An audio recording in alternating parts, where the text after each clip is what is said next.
Kamu yang energinya terbaca kali ini sedang merasakan koneksi dengan seseorang yang sulit lepas. Bisa saja orang ini dari masa lalu yang energinya masih bisa kamu rasakan. Orang yang berdiling denganmu ini telah memilih jalan yang dulu dianggapnya benar namun sekarang disesalinya.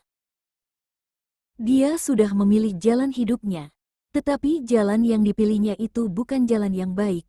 Dulu dia memilih jalan tersebut karena menganggapnya lebih mudah, misalnya lebih memilih berkomitmen dengan orang lain yang lebih daripada kamu, atau memilih berkomitmen dengan orang lain yang bisa membantu karirnya. Dan sekarang orang yang berdiling denganmu ini menyesali semua pilihan hidupnya. Sekarang dia benar-benar menyadari telah memilih jalan yang salah. Yang jelas antara kamu dan orang ini terjadi perpisahan karena orang yang berdiling denganmu salah dalam memutuskan pilihan. Setiap kali kesempatan datang padanya, dia selalu memilih sesuatu yang tampak mudah bukan yang bermanfaat untuk diri dan hidupnya. Contohnya saat diberi pilihan meminum jamu yang pahit atau minuman kaleng yang manis, orang ini lebih memilih minuman kaleng yang manis padahal dia tahu sedang sakit dan membutuhkan obat. Hingga saat kenikmatan dari minuman kaleng tersebut sudah habis, dia menjadi semakin sakit dan teringat kesalahannya telah mengabaikan jamu pahit yang bermanfaat. Kamu yang energinya terbaca kali ini, memiliki ikatan yang kuat dengan orang ini. Kadang-kadang perasaanmu berubah dengan drastis, misalnya tiba-tiba marah tanpa sebab atau merasa sangat tidak bahagia. Perasaan yang gampang berubah itu sebenarnya energi dari orang yang berdiling denganmu yang sedang tidak bahagia. Kamu benar-benar bisa merasakan energinya yang tidak karuan, apalagi orang yang sedang berdiling denganmu ini memang sedang tidak bahagia di hidupnya. Rasa tidak bahagia itu timbul karena banyaknya pemahaman yang datang tentang kamu. Dia sedang banyak memikirkanmu dan selalu teringat kejadian saat bersamamu. Percakapan atau kata-katamu juga selalu hadir dalam kepalanya, seakan-akan kamu menjadi bagian dari alam bawah sadarnya yang mengontrol suasana hati. Yang semakin memberatkan perasaannya adalah tidak adanya komunikasi.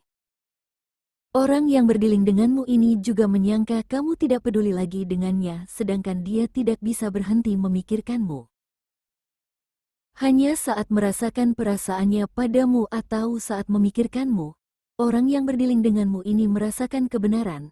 Itulah mengapa kamu selalu merasakan koneksi kuat dengannya. Karena dia selalu memikirkanmu, kamu jadi bisa merasakan energinya dalam dirimu. Orang yang berdiling denganmu memiliki karmik dalam hidupnya, misalnya pasangannya atau ibunya. Karmik ini akan semakin menampakkan kesalahan yang telah dibuatnya saat memutuskan pilihan. Apalagi jika dia dulu memutuskan meninggalkanmu demi orang lain, akan banyak kejadian yang menunjukkan kebenaran tentang kamu, dan tentu saja akan banyak juga kejadian yang menampakkan kesalahannya. Banyak pemahaman yang membuka matanya bahwa kamu adalah jalan yang seharusnya dipilihnya. Jika dulu orang yang berdiling denganmu ini memilih menikahi orang lain, orang yang dipilihnya itu sekarang menjadi karmik yang menjelaskan siapa kamu sebenarnya. Apalagi terkadang bayangan hidup bersamamu datang dengan jelas. Sebenarnya orang yang berdiling denganmu ini sedang depresi. Dia seperti orang mati padahal masih hidup. Banyak energi kebencian yang dirasakannya berasal dari penyesalan pada diri sendiri sehingga terasa melumpuhkan. Hanya kamu yang bisa memberinya perasaan nyaman dan hidup kembali sebagai manusia. Energi orang ini selalu dalam penyesalan, setiap kali mengingat keputusan yang diambilnya berdasarkan 3 dimensi. Hatinya sadar dia benar-benar salah. Sulit baginya untuk merasakan kebahagiaan, dia bahkan benci dengan versi dirinya di masa lalu. Dulu orang yang selalu memikirkanmu ini pernah mengira bisa menemukan seseorang yang mirip denganmu tetapi nyatanya kamu tidak bisa digantikan. Saat ini dia tidak tahu apa yang harus dilakukan karena tahu tidak akan bisa kembali ke masa lalu dan memperbaiki kesalahannya. Jika kamu yang resonet pernah menjalin hubungan nyata dengannya, dulu kamu selalu berusaha membahagiakannya, namun dia tidak bisa melihat usahamu. Saat inilah dia akhirnya bisa melihat kebenaran tersebut. Walaupun karmik yang bersamanya adalah sosok yang terbaik di seluruh dunia, dia tidak merasa bahagia karena kesempatan bersamamu sudah tidak ada lagi. Tampaknya orang yang berdiling denganmu ini berusaha kembali padamu tetapi tidak langsung berbicara denganmu.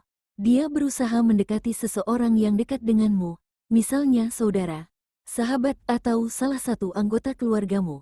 Tetapi kamu yang resonate dengan reading ini tidak ingin berurusan dengannya karena mengetahui tentang energi karmik yang meliputinya. Contohnya kamu tahu ibunya adalah karmik yang akan mempengaruhi suasana hatimu jika kamu memilih bersamanya, atau kamu tahu pasangannya adalah karmik yang akan memberimu energi negatif jika meladeni orang ini. Kamu tahu sekali apa yang bisa dilakukan oleh karmik jika kamu memilih bersama dengan orang yang berdiling denganmu ini, bahkan jika kalian berdua menyatu secara baik-baik. Kamu tahu sekali orang yang berdiling denganmu ini harus menyelesaikan urusannya dengan karmik. Kamu juga tahu dia tidak akan bisa melepaskan karmik. Ada ikatan atau sesuatu yang membuatnya tidak bisa meninggalkan karmik karena pilihan hidupnya di masa lalu. Misalnya orang ini dulu menikahi karmik karena perjanjian orang tua.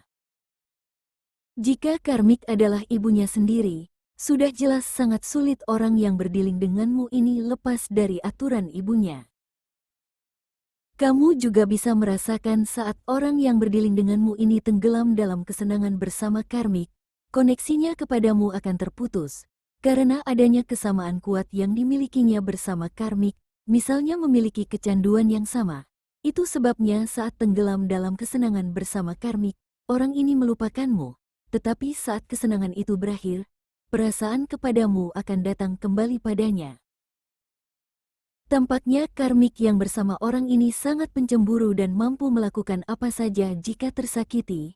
Itulah mengapa orang ini menjaga jarak denganmu dan selalu memutuskan tidak memulai komunikasi. Dia takut kamu disakiti karmik yang tega pada siapapun jika sedang cemburu. Apalagi karmik yang saat ini bersamanya memiliki insecurity tinggi, misalnya bentuk tubuh yang lebih gemuk atau hal lainnya yang membuatnya tidak percaya diri. Insecurity yang dirasakan oleh karmik akan menjadi bahan bakar untuk menyakitimu jika tahu kamu berhubungan dengan orang yang sedang berdiling denganmu ini. Orang yang selalu memikirkanmu ini harus benar-benar menyelesaikan hubungannya dengan karmik sebelum kembali padamu, agar tidak ada serangan atau tindakan dari energi negatif yang dilakukan oleh karmik. Akan selalu ada jarak yang diciptakannya dengan tidak memulai komunikasi dengan alasan adanya karmik dalam hidupnya saat ini.